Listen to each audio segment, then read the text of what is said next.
Let us pray, and we will get started. Father, thank you for today and for being able to be here and to learn these things. Help our students to understand and be able to recall these things. Help me to present them in a way that has some interest and is memorable and is clear. Help everybody as they're preparing for their future, whether it's what college they should move on to, or tennis, or soccer, or whatever their plans and preparations are. Would you go before them and show them the way they should walk? We pray this in Jesus' name. Amen.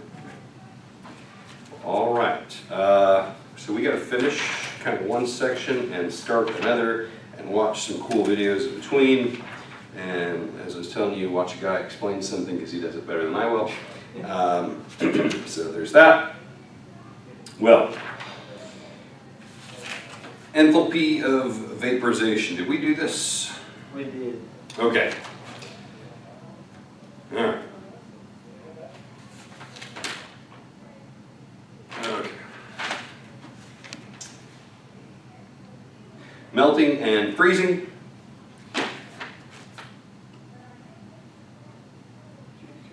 We don't care about that. Sublimation and deposition. So think about this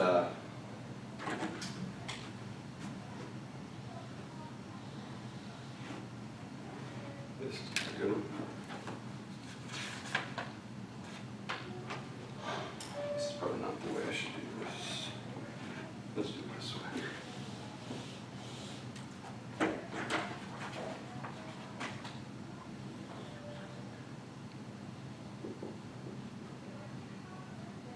Okay.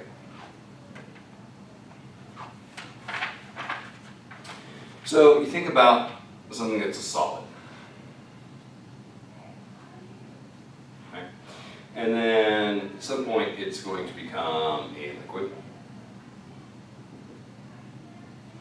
And at some point it's going to become a gas. So there's some interesting things that are associated with these phase changes. Okay.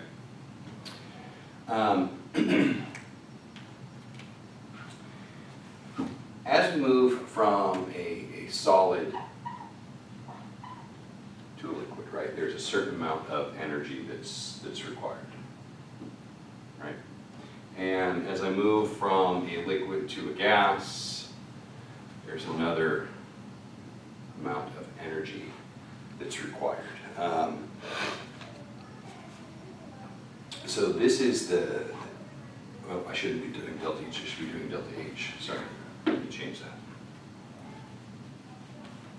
Okay, so this is going to be your delta H of fusion.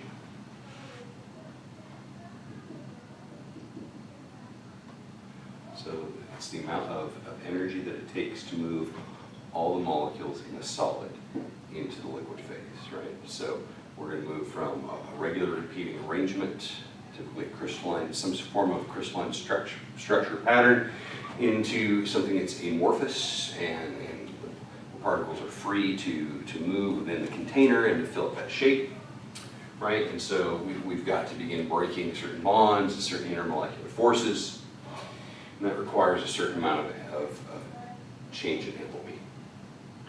And then we're going to have another one here, same thing as we move from liquid to the gas phase, delta H, and this is going to be for vaporization.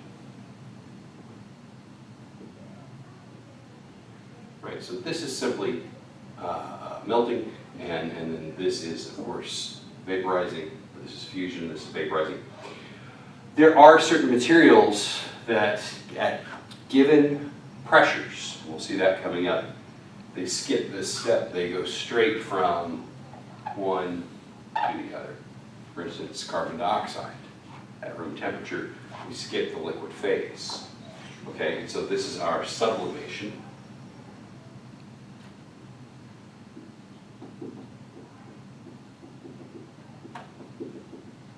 And that would be equivalent to delta H of fusion plus delta H of vaporization, right? And so it's kind of along the lines of T finite, you know, if I have a change in energy, whatever I add to that system, that total, or subtract from the system, whatever that net is, that delta is, that's the whole thing. And so that's what you have here. Now, why do they want you to know this? I want to go somewhere else with it. I'm going to go there right now, and then we'll come back and catch what they want. So some interesting things happen here as we do that. I'm going to redraw this, okay? And we're going to think about it.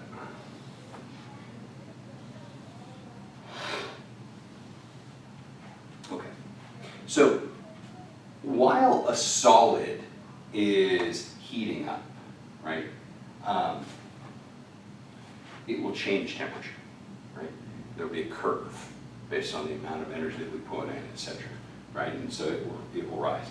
But as it goes from a solid to a liquid, the solid will maintain the exact same temperature until all the molecules move into the liquid phase. And at that point, it's free to rise in temperature again. Okay, so during this phase, while we are a solid, I'm going to have, okay, I'm going to do it like this. While we are solid, we can increase in temperature. Okay? But as we're going from a solid to a liquid, it's going to, and we add more energy, our temperature is going to remain the same. Okay?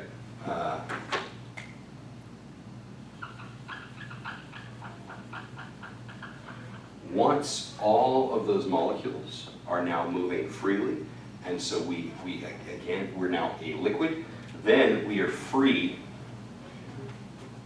to raise temperature again. And we can do that until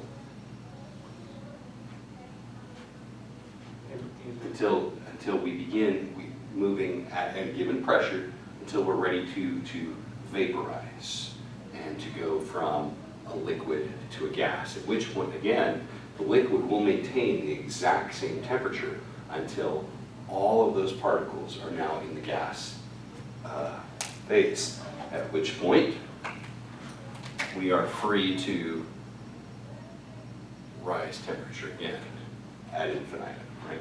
So during this phase, we're a solid, right? Right. During this phase, we are melting. During this phase, we are a liquid. During this phase, we are vaporizing. And then during this phase, we are a gas. Right? Okay. All of these, whatever these values are, they are pressure dependent. If we increase the pressure, it's going to raise the melting point, it's going to raise the vaporization point. If we lower it, it's going to lower each one. And that gets into some very interesting stuff we're going to see coming up in a moment. I just want to look at kind of the big picture of this. Your book's got, probably a more just classic without all my colors, all my lines, picture of one. I believe it does it for water. So, you got heat added. Okay. And you've got temperature, and they start from like -10, 0, 40, 60, 80, 100, 120, 140, let's go 160. So we know certain things at below 0 degrees, we are a solid, so we are heating up, right, as we add energy. But then at 0 degrees, we're melting. And so our temperature is not going to change until we're completely melted, right? And then from that point, we're a liquid, and our temperature is free to rise again until we reach 100 degrees, at which point we are now vaporizing, right? And so we're going to maintain the same, and then finally we can take off again. And so a classic, for this would be for you to go, okay, we go, hey, this is water, right? This is a phase diagram of water. What's happening? And so we'll go point A, point B, point C, point D, point E, point F, okay? What's happening on the line segment D to E? Vaporize. What's happening in C to D? Just increasing temperature. Okay, what is this? What phase is this? It's the liquid. Right? E to F, we're a gas. A to B, we're a solid. B to C, we're melting. Right? So, understanding what this is and how to interpret this. That's expect a problem like this. This is just pretty classic, pretty straightforward. Now, they had some other things I think they wanted you to know and to be able to manipulate, etc., etc. So let me go back and catch some of that. I'm going to erase this side. You know, it's funny, I can look at all this stuff for about half an hour in my office and then spend 3 hours teaching.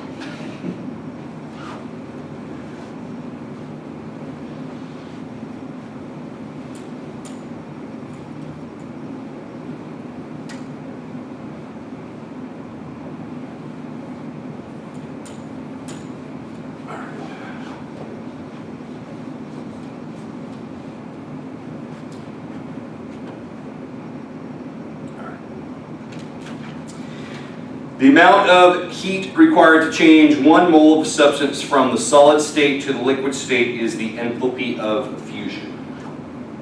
So,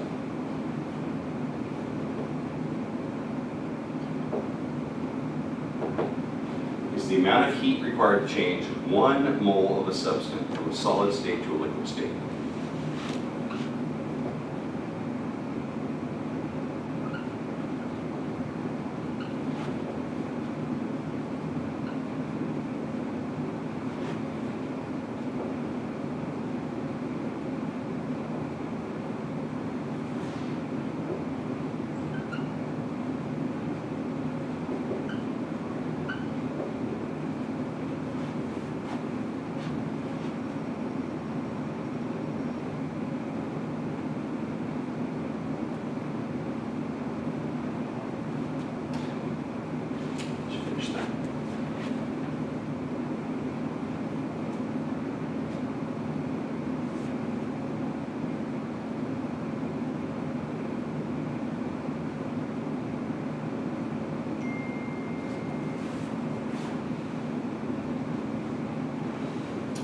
This is, of course, experimentally derived, and what it's doing is it's telling us, hey, if I know the amount of substance I'm dealing with here, I know how much energy I must add to complete this process of melting or fusion to move, so that then I can begin heating up as a liquid. And this value experimentally is different than what we'll have for the vaporization, right?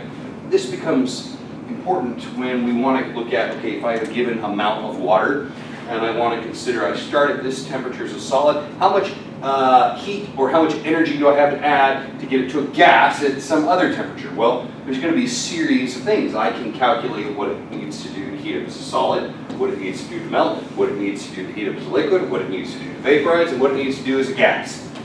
These are going to do with specific heat capacity, right? These are going to do with delta H of fusion and then delta H of vaporization. So that's why this matters and why this comes in. All right, so we look at this for water. To move from LH of fusion of water,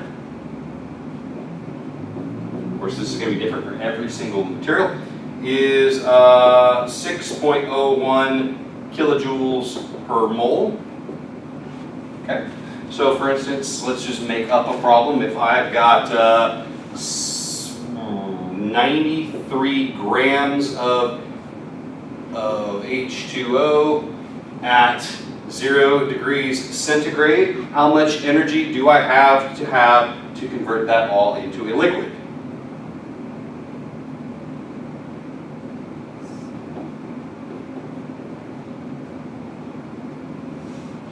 just Right. need to find how many moles you have. Yeah, so I'm gonna go, okay, I got 93 grams of H2O times 1 mole over what, 18.02, is that right? Yeah. Yeah, 18.02. Now I started doing molecular oxygen. All right, 18.02 grams per mole, right? That's going to get me to my moles, and now I need to multiply that by 6.01 kilojoules per mole. My moles would cancel, my grams would cancel, and I would know exactly how much energy. And I don't actually want to do the problem.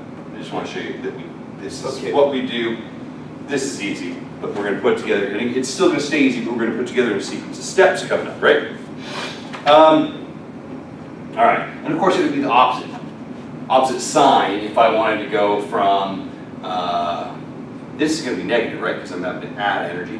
If I were freezing it, then I would have,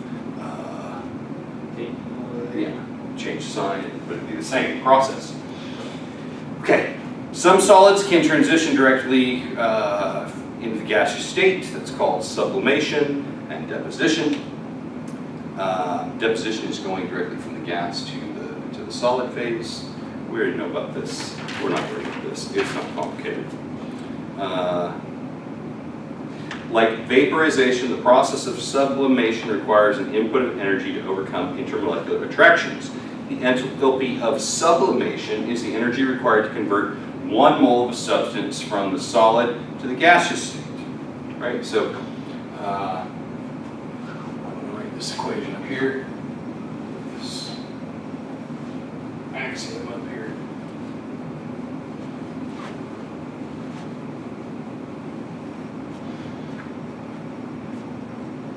Delta H of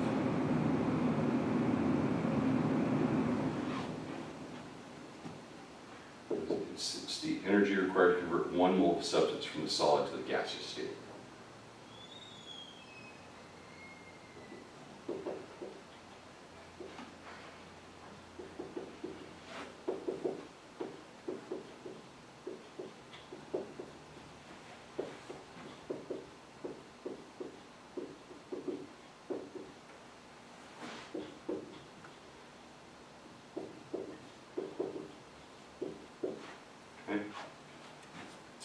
Likewise, the opposite is true for deposition. Consider the extent to which intermolecular attractions must be overcome in order to achieve a given phase transition. Converting a solid into a liquid requires these attractions be only partially overcome. Transition from the gaseous state requires that they become completely overcome. As a result, the enthalpy of fusion of a spore substance is less than the enthalpy of vaporization. So what's that saying? We didn't even, I missed or skipped enthalpy of vaporization. But all it is the heat required to change 1 mole of a substance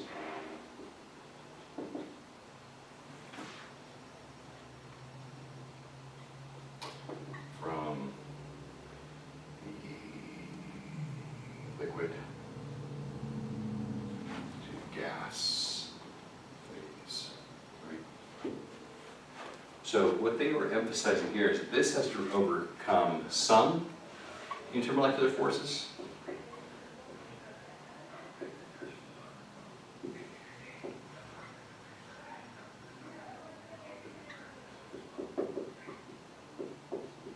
But this one, or for that matter, this one, has to overcome all intermolecular forces.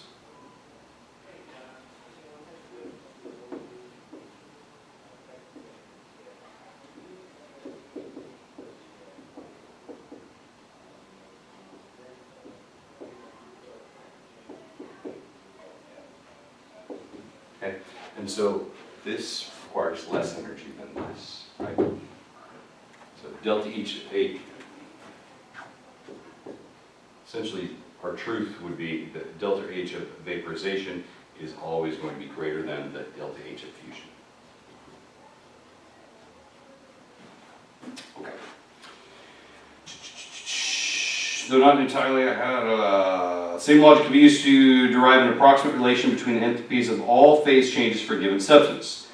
Though not an entirely accurate description, sublimation may be conveniently modeled as a sequential two-step process of melting followed by vaporization in order to apply Hess's law. Viewed in this manner, the enthalpy of sublimation for a substance may be estimated as the sum of its enthalpies of fusion and vaporization. Great. Heating curves and cooling curves. I'm going to erase all this. We just took all that precious time talking about.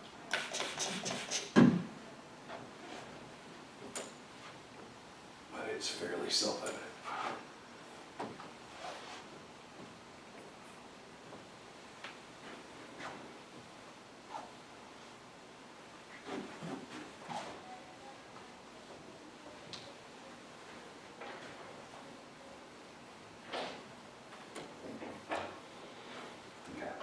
Now,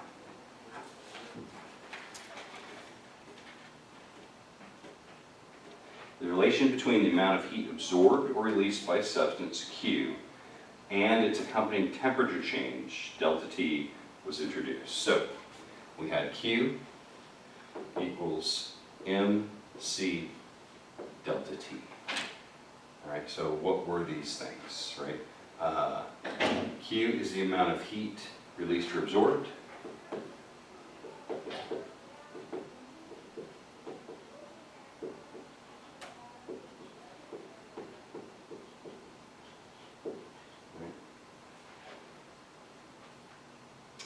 M is the mass. C is the specific heat.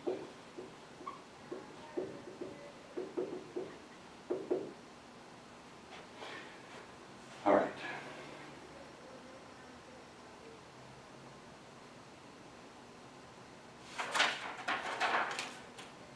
Why do we need to know that? Because we want to do some work with it, right?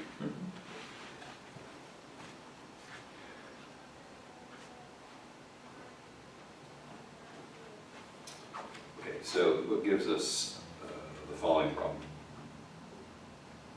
How much heat is required to convert? So basically, we're going to find Q, right? Find Q. It's required to convert for 135 grams of ice at negative 15 degrees centigrade into vapor at 120 degrees centigrade, right? So let's think about this real quick graphically. Right, so the first thing I'm going to do is I'm going to go from negative 15 degrees to 0 degrees, right? And then I'm going to go from 0 degrees to 100 degrees, and then I'm going to go from 100 degrees to 120 degrees, right? And so this is going to be heating, this is going to be vaporizing, this is going to be heating, this is going, I'm sorry. Melting and then vaporizing. Yeah. Fusing and then vaporizing. And then this is going to be heating again, right? So I've got these distinct steps, and each one has its own distinct formula and different factors, right? So when we think about this, step one is I got to go from negative 15 to 0, right? And so that's simple heating. And so I can use this process, right? Let me pull up this other, just to make sure that I'm using all the right numbers. Not necessarily have all the numbers memorized. Okay, so there's a different specific heat for solid ice than there is for liquid water than there is for gaseous vapor. So we've got to know all these. These are easily looked up in a chart or a table or on the internet, or I can just give you one, each of them, so I'm going to do that now. C for ice is 6.01 kilojoules per mole.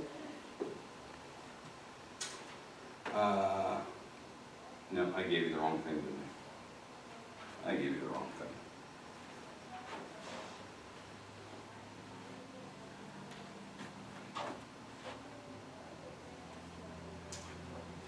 C for ice is 2.09 joules per gram degree Celsius. C for water is, or liquid water is 4.18 joules per gram degree Celsius. C for steam is 1.84 joules per gram degree Celsius. Your delta H of fusion is 6.01 kilojoules per mole, and your delta H of vaporization is 40.67 kilojoules per mole. So you need all these different pieces of information to put the whole thing together. You just solve each phase, right? So, you already done it? No. All right, well, let's do it.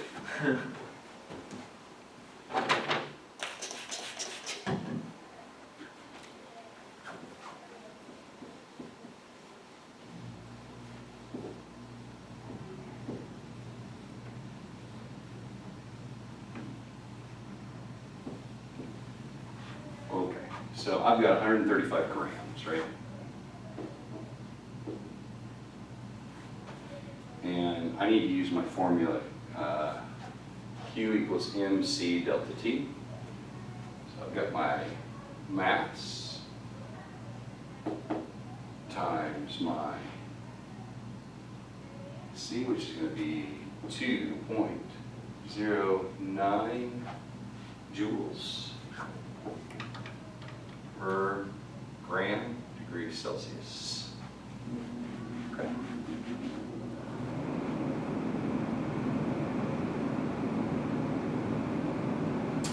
And how many degrees do I need to raise this thing? From negative 15 to 0. Yeah, so I need to go 15 degrees, right?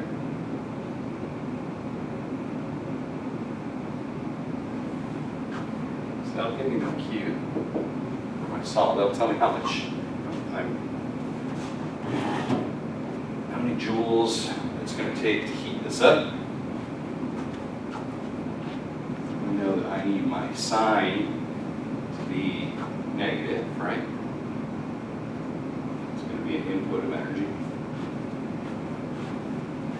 So we've got 135 times 2.09 times 15 negative. I didn't like the way it looked again.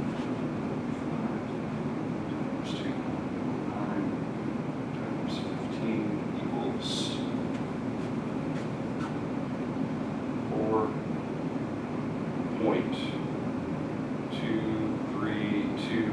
4.23225 kilojoules. Get that? Okay. Should look like that. It does.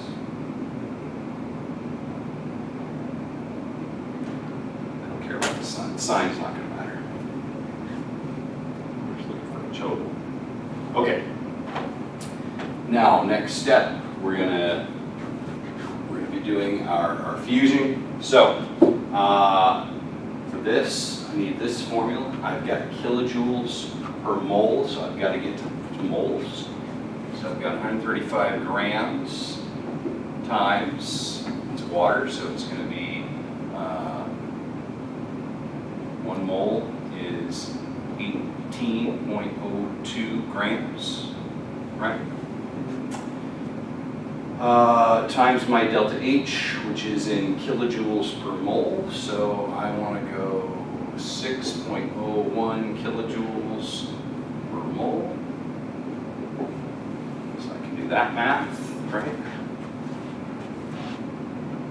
already got it, give it to me. I didn't do the, Okay. I didn't do the melting vapor and thing is skipped. I just did a solid liquid and yes.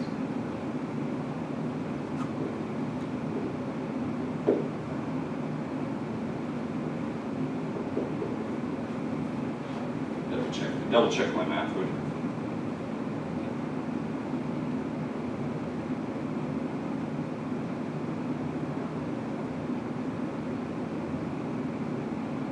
Whoa, I got a very different answer that time. I got 45.025.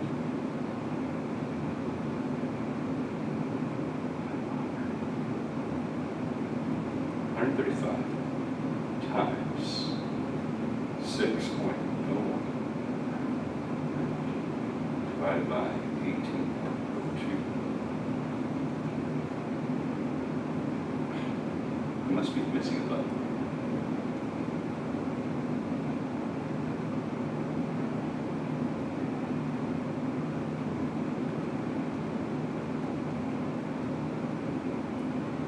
Back to the right answer. So that's the right answer. All right, now that gets us to a liquid. So now I've got to get to I've got to begin to heat up my water. So again, I've got 135 grams. Right now, I'm going to multiply it by the specific heat of liquid water. So 4.18 joules per gram degree Celsius. Right. And I'm doing this now for how many degrees? From 0 to 100. Right, so 100 degrees centigrade. So my centigrade will cancel out, my grams will cancel out, I'll be left in joules, which is what I want. So I go 135 times 4.18 times 100 equals 5.6430 kilojoules. That, okay, good. So now I am at my boiling point, and I've got to begin vaporizing this. So again, I have 135 grams times, I've got to get it into my moles, so 1 mole over 18.02 grams.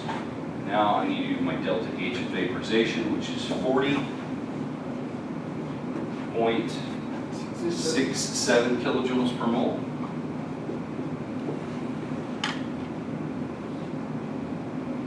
Okay. So I go 135 times 40.67. Divide that by 18.02. Got 304.7. Yeah.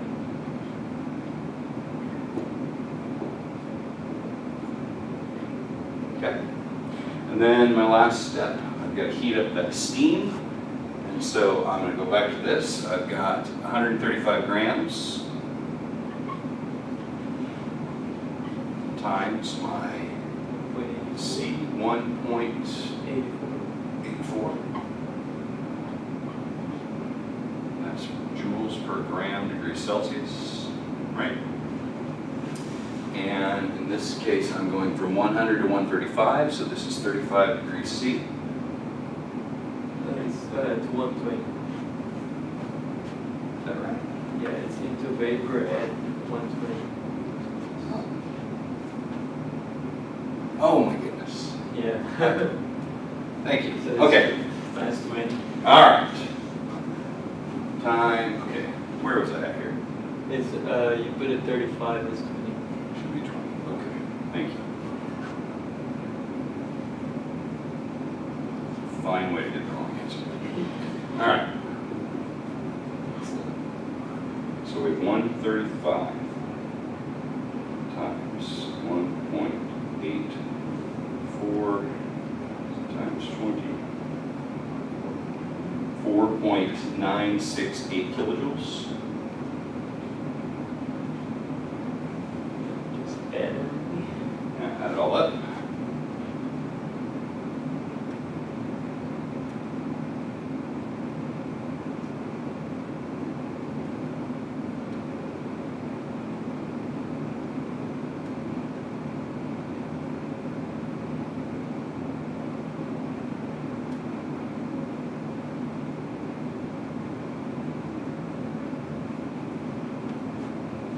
get something like 5,328 kilojoules.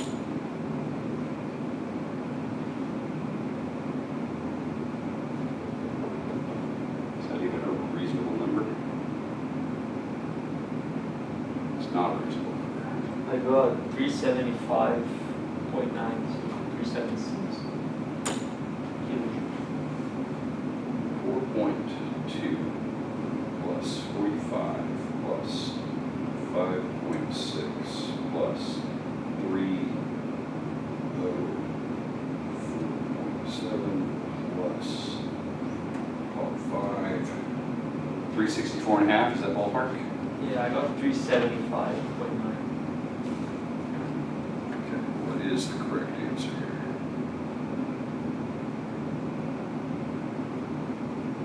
Book says we have the wrong answer, it should be 416. Let's see what we get. Step 1, 135 times 2.09. Okay, likes that. Plus 135 converting to moles times this it did not like. Oh no, I'm looking at the wrong thing. That's right, okay. That one it likes. The next step, 135 times 4.18 times 100. That one it likes. The next one, 135, 8.2 times that, it likes. The next one, 135 times 1.84 times 20. So all of our steps look good. It gives us subtotal of 4,230 joules, which we converted to 4.23, that's right. The next one is 45, that's right. The next one is, oh, they're saying this is 56.5, and I put Oh yeah. 5.64, so that'll change a number real quick. Oh yeah. Okay. All right, that'll change something. The next one is 305. The next one is, they're saying 416 kilojoules. Oh no, they're saying that's 4.97, so that's right. Okay, so that one number was off, and that will obviously change everything, right? But now when we add these numbers up, we should come out to 416 kilojoules. Yeah. Okay. Yeah. Let's do this one more time. Let's practice problem.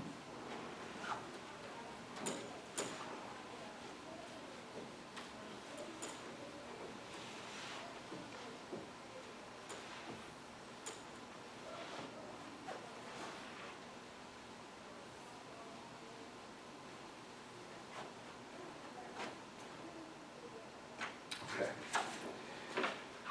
So, this new one.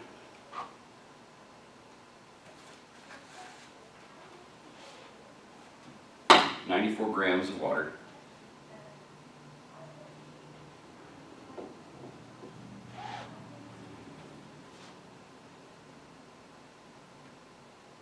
Goes from 80.0 degrees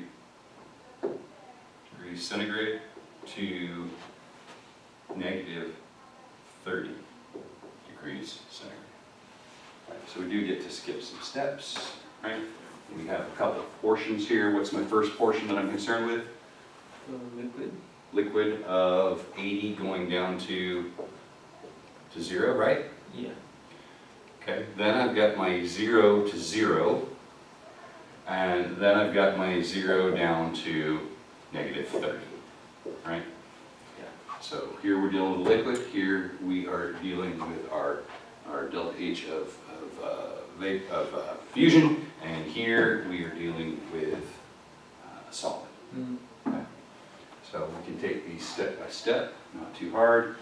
Of course, our formula was Q equals MC delta T, is that right? Yeah. Okay. So we're going to plug that in right here. So we want to find our mass is 94. 94 grams times our C for liquid water is 4.18. That's going to be joules per gram degrees Celsius, right? Mhm. And my delta T here is going to be 80. Do we need to put negative 80 or just 80? No, it doesn't matter. We're looking for the total. The sign Okay. doesn't matter here Okay. because everything's going the same way.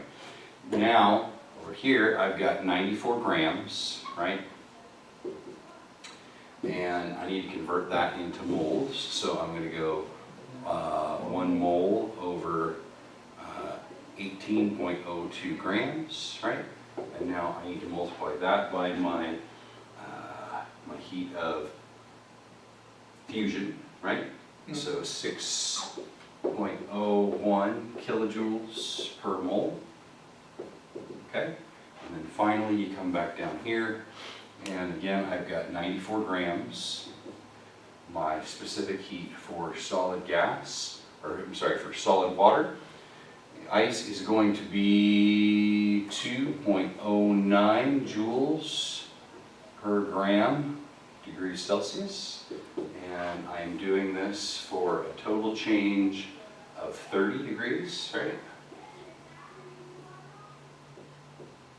Degrees Celsius.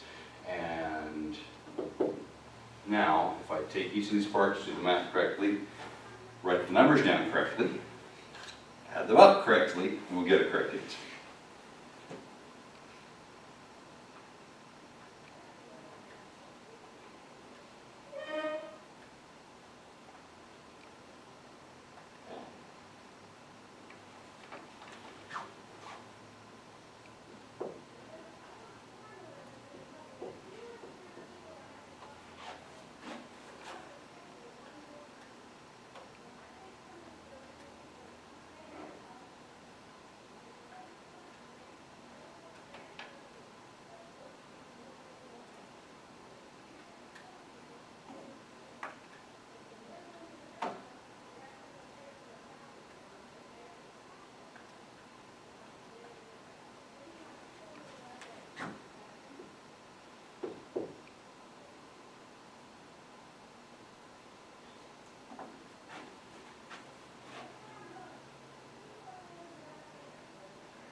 What you got? Same thing. You can do it. All right. All right. Phase diagrams. Doing good on time, I hope. Yeah. Too bad. I didn't plug this in. It's about to die. Plug it in. Thought I did. This is off. That'll do it. Okay. All right.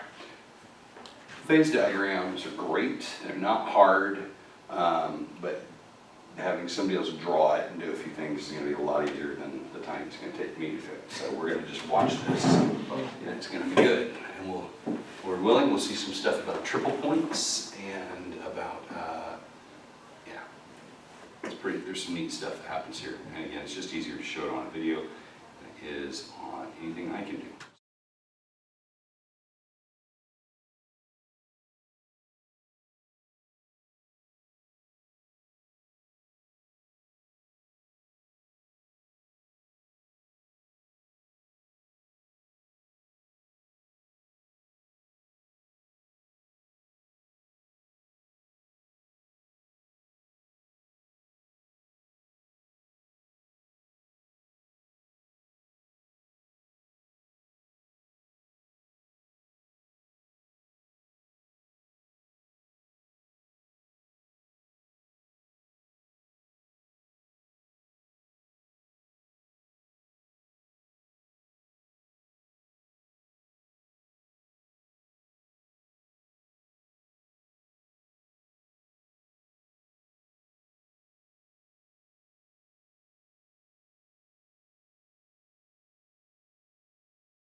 So we'll go back to this. Now, this is problem 10.11. Problem 10.11 wants you to refer back to graph number, or chart number, or figure 10.31.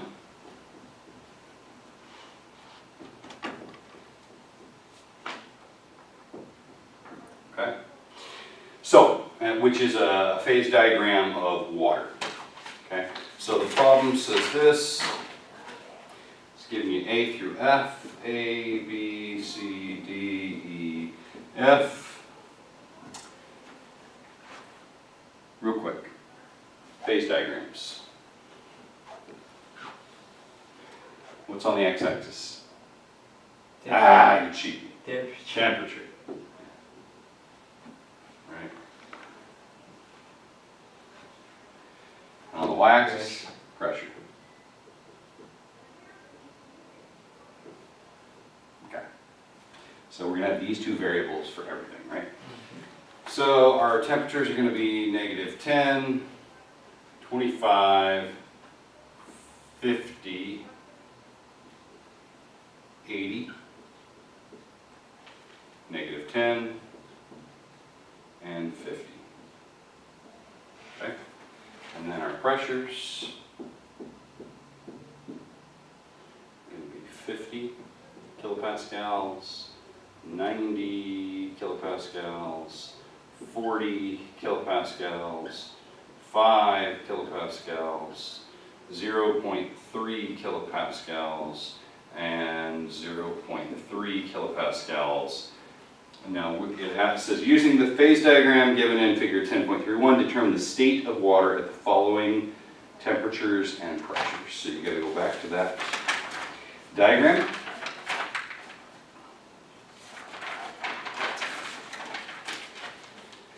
All right.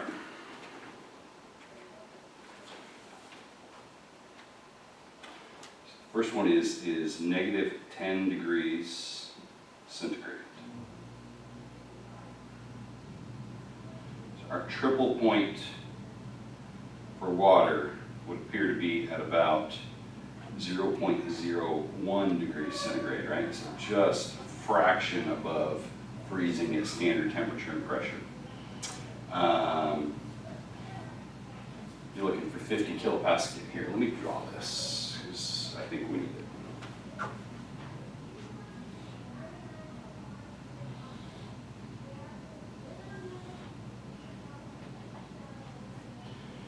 Okay, so they're giving us some information. This is 0.01 degrees C, right? It's giving me pretty much standard boiling, right? So this is going to,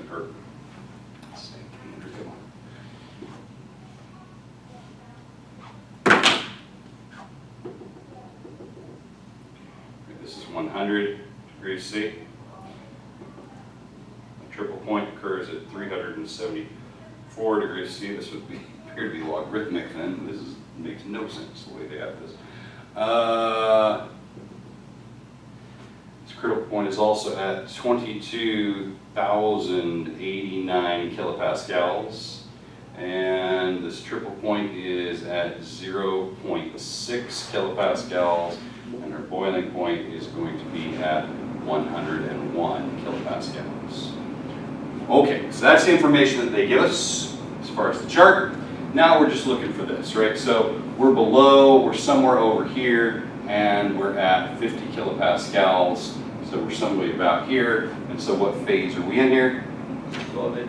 This should be solid, right? I'm gonna do myself a favor. I'm gonna kind of color in what everything looks like. So that's gonna be my liquid. This is gonna be my solid. This will be my gas. So that'll do. Okay, so we place that joker right about here, right? So this should be solid. Okay. Now 25 degrees, no, that's probably 50, so let's call that 25. And 90, well, that's somewhere short of this. Where are we? Liquid. Gotta be liquid. Okay. Now we have 50 and 40 kilopascals. So that's somewhere around probably here. Should be liquid. Okay. Now 80 and 5. So we're coming closer over here, and depending on how I've drawn this, we're going to be close. So they have it at, what is this? 5. 80 and 5. It's supposed to be liquid. Oh, that's liquid all day. Yeah. Just- You're 0.6. It's my bad drawing. I don't think it's just the way it says, because like 0.6 and it goes to 101. And there's like not enough space. Yeah, that's what I'm saying. Like, it's It's supposed to be kind of logarithmic. weird. What's going on here? Yeah. Okay. -10 and 0.3. Right, so we've got to drop our pressure. We're slightly more than the pressure in the triple point, so I know I'm not in the solid phase, right? Yeah. So I've got to be in the gas phase, right? Have to.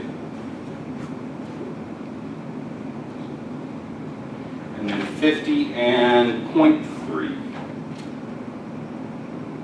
It's gas. It's got to be gas. All right, so let's see what they say.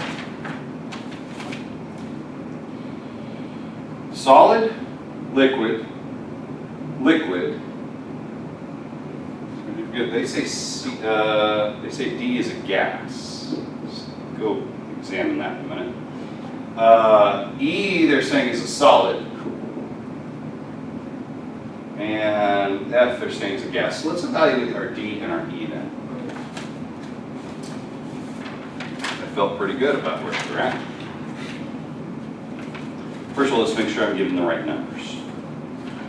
So D is going to be 80 and 5, that's right. And E is going to be -10 and 0.3. So now let's go back to our graph. So 0.3 It's supposed to be liquid. is below what we have at our triple point. Question, what's happening with our temperature? Okay, our temperature at our triple point was 0. We're in the negative, so I misread that. That is clearly a solid. On the E.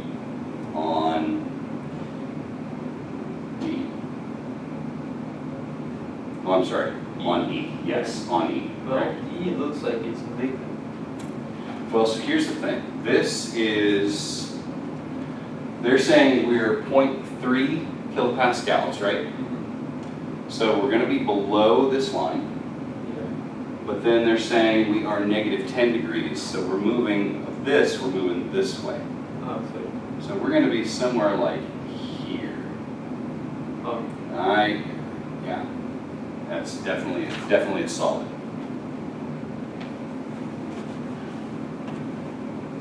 but the D is weird. Because we are above the pressure and above the temperature. So let's, D is 80 and 5. So 80 is going to be up here, and then 5 for my pressure. It's above the 0.6. That sure looks like it's going to be a liquid to me. But What do you see? no, because if you go like, it's almost at the 100 line, and then you go up, you like almost on the line, but you're still on the gas.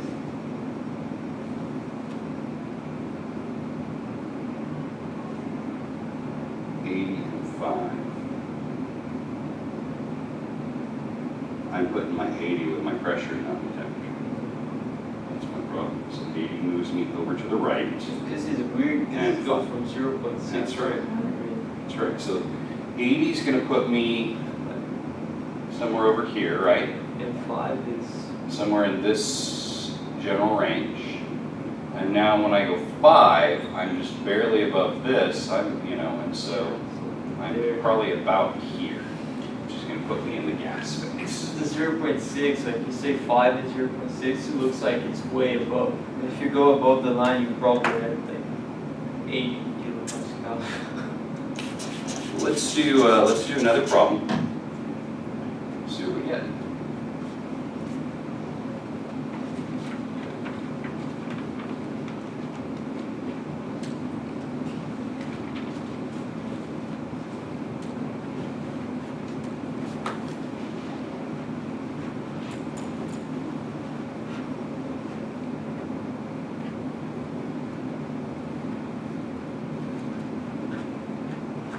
The next problem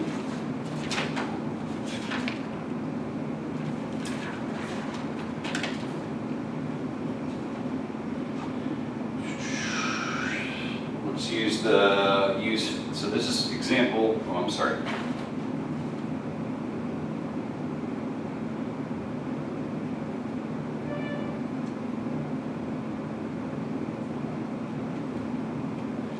Let's do this. What phase changes can water undergo as the temperature changes? Pressure is held at 0.3 kilopascals. So if pressure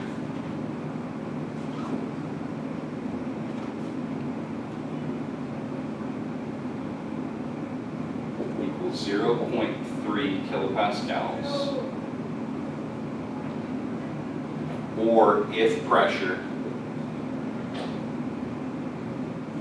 equals 50 kilopascals.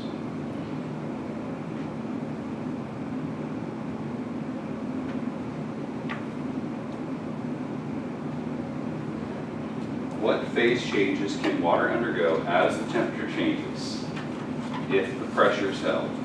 Okay, so we take a look at our graph again. Now it's asking us for a 0.3 kilopascals. Well, that's below the triple point. So I know water is out of the question, right? Yeah. Which means I can go from solid to gas, right? You want to know the name of that phase change, right? It's sublimation. And then the second one is at 50, right? So at 50, I'm well above the triple point. So I can go from solid to liquid to gas. So all of the changes. Let's make sure that they agree with me, that my logic is right.